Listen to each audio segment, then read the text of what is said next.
InsideThunder.com. Powered by iHeartMedia, Oklahoma City.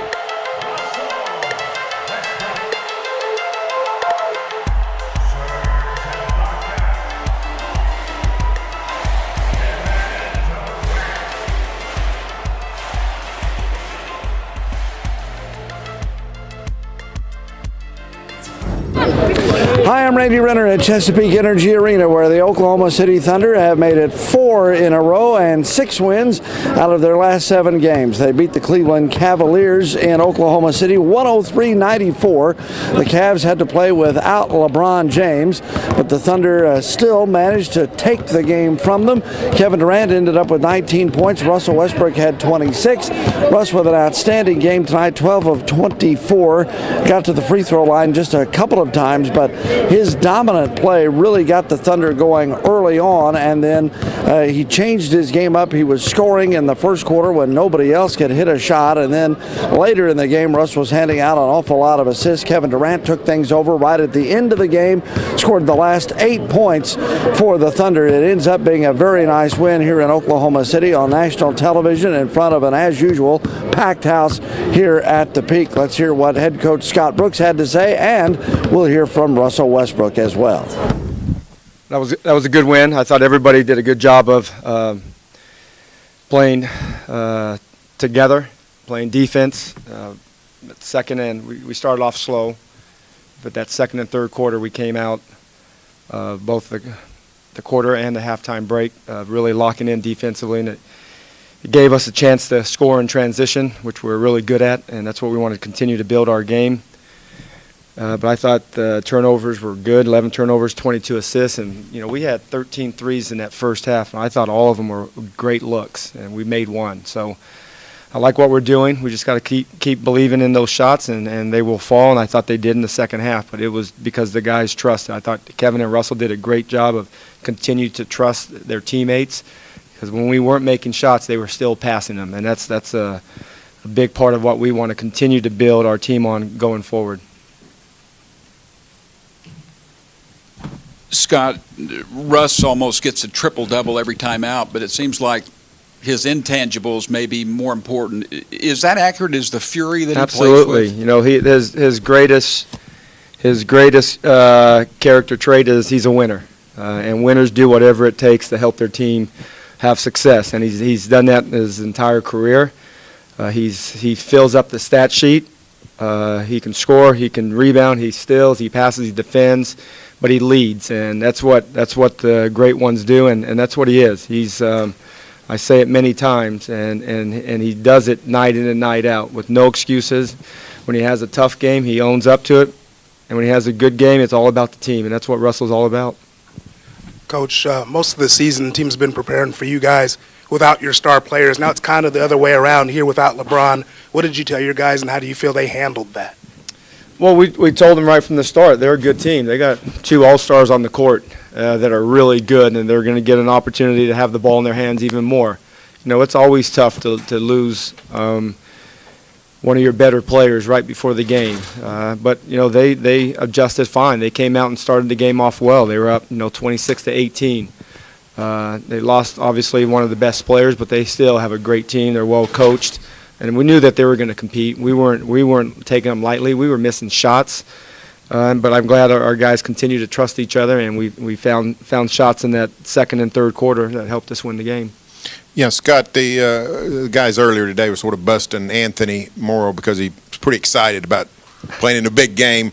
Was it good to see Anthony? He got hot there and helped you burst away there in the third quarter. Was it good to see him play well in a game where he's had a career where he hadn't got to be on this stage? Yeah, we love, Sam did a great job of bringing him to our team. He's one of the best three-point shooters in the league, and as we continue to build our team and guys continue to get comfortable with one another, those shots are always going to be there for him. He's made them throughout his career, but it's great to see enthusiasm and passion, and that's what he brings. He loves it when guys make big plays, and not just for himself. He's cheering everybody on, and he brings the defensive intensity, and that's what we need out of all of our players.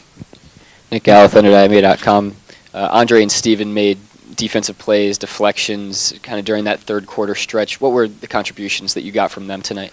I thought everybody locked up. We can't just have two defenders. We have a team full of defenders. I thought they all did a great job of getting after it defensively. You know, that third quarter, 31 points offensively. I knew the shots were going to continue to fall if we continue to trust each other, and we did, and we've done that for all season. But defensively, those guys obviously bring a defensive toughness. But we have to have all five guys, and all five guys did it tonight.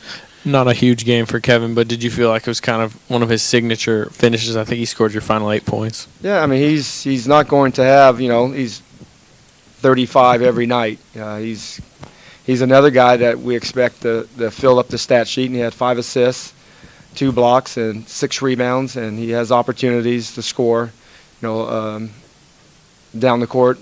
But what I loved about him, he kept passing. He easily, I thought he had a chance to have 10 assists tonight. And he, limited minutes. So he's adjusting with that, But I've always said I'd rather have KD at 30 minutes is a lot better than KD at 29. That's what he does. He's games on the line. He loves moments like that, and that's what he's wired that way. And I thought Russell did a great job of finding him and putting him in positions to find him at a spot where they're having trouble double teaming. That's something that we made some adjustments the last few games, and I thought they did a great job of responding to that. Kevin made the shot, and he made a couple of passes, and that's what he has to continue to do. What have you done with Jeremy? I mean, Jeremy's defensively, he's playing like a real NBA player. I mean, he's a guy you can leave out there. Yeah, I mean that's what we need. He does a lot of things for us offensively. And when he's making shots, he's obviously adds to our offensive package. But defensively, I think he's improving. He's improved every year, and this year, as the season has gone by, he's improving. He's not there yet. We still have some work to do, and he understands that. But he's a worker, and he's going to continue to get better. And that's what we like about him. He's not stopping. His growth is not going to stop after 1 or 2 good weeks. He wants to keep playing well. The Kyrie Irving play happened late in the half, happened right in front of you, Scott, and it looked terrible. Were you surprised when he ran out there and started the second half? Yeah, I mean, I'm glad he did. I'm glad. You don't want nobody to have injuries. It's part of the game. It's the difficult part for everybody to be involved. NBA is a brotherhood. It's a select group. It's hard to get in, and you want everybody to have all their opportunities to have success. And I'm glad he's back. I'm glad he played in the second half. He's a great player. He has the ability to attack and score and finishes around the rim, and he's a playmaker. He's a very, very talented player. Scott, would you address, again, Kevin's minutes on back-to-backs or your plans for 2 games out of 3 games out of 4 days? Yeah, we've talked about that, last couple of days. He will play, the 30 minutes or so tomorrow night. Yeah. And then we're going to continue to monitor that and make adjustments as we go. Scott, what's the difference? What kind of difference does Russ make when he's scoring in the first quarter versus passing like he was in the third? Russell, he's through all the years of being around Russell. One of the things I love that he sees the game at a different speed the last 3 or 4 years, but I think every year has improved, and he fills the game out. There's sometimes the game needs him to attack and score and get to the rim and get us an opportunity to get to the early bonus because he's a force. He plays at another level than any other point guard in this league, and for him to do that, it allows us to get to the free throw line. Not just him, but our entire team, early bonuses. And then, he has the ability to make passes with either hand. He's always been a guy that can pass, and our guys are doing a great job of getting open and making shots for him. Irving got off to a good start shooting the ball, but really didn't do much the rest of the game from the field. I think he was 7 for 21. What worked against him as the game progressed? Well, Russell, this is the thing that he's so good offensively, and he does so many things in the stat sheet and intangible department. But he's also a great defender. He doesn't get talked about being a first-team defender, but he's a defender. He can guard 1-2s and some 3s, and when we do switch up on 4s, he has the toughness to get in front of the big guys and not let them have deep post position, and he fights for every inch, and that's what makes him a great player. he competes every inch of the floor on the defensive end, and that's what makes him special. Russ, in that second and third quarter, you seem to turn everything into a fast break. Why was pushing the pace so important for you guys tonight? Speed is our advantage, man. We got to use that to our advantage every night, regardless of who we playing. And tonight was one of those nights. They tried to go zone on you. Did that bust that up a little bit when you pushed the pace? Not really. I mean, it was a kind of matchup zone, so we was able to still get what we need to get. Got some open shots, so it was good. Tonight, a reporter described you as fury on the court, and then coach described you as a force. Is that how you see yourself? Angry. Okay.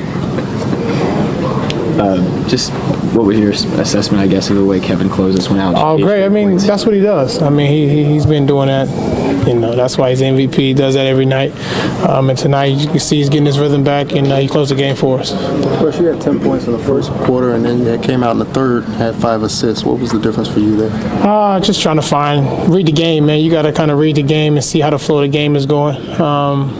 You know, that's something I've learned over the course of the years, of kind of reading the game and seeing how the pace of the game is going, and you got to find a way to get other guys shots as well. Did you see something specific? Kevin's going to go down to you guys. Did you realize that other guys were open, or you saw that? I just thinking the game, and try to find a way to get everybody involved. Russell, before the game, Anthony talked about how excited he was to finally be in this kind of situation, and big TNT national televised game. Was it good to see him come through with some big shots? Definitely, man. Definitely. That's what he does. One of the best shooters in the world, and tonight you was able to see that on the big stage and did a great job of shooting the basketball. How long do you think you guys are in terms of getting your rhythm with both of you now being back? We're pretty close. We're pretty close. We get it there and try to take care of business. And when Kyrie collided with you with the knees, did you sense right away? No, I didn't know. But I'm glad he's all right. Can I ask one more question? One more, please. How do you think it affected the other team that LeBron wasn't playing this evening? Not sure. Our job is to worry about our team and try to come out and play Thunder basketball. So the Thunder win it over Cleveland, and again, that's 4 straight wins for the Thunder. They'll be in Minnesota on Friday night and then back here to take on the Phoenix Suns. And if things break just the right way, that game with Phoenix on Sunday could put the Thunder into 8th place in the Western Conference. That, of course, is playoff territory. They've certainly come a long way from the days of 3-12 just a couple of weeks ago, really, as they sit now with their record at 9-13 and have a chance to be 10-13 and then maybe 11-13 by the end of Sunday night. So keep it right here. We'll keep you updated on how things progress. I'm Randy Renner at Chesapeake Energy Arena right here on InsideThunder.com.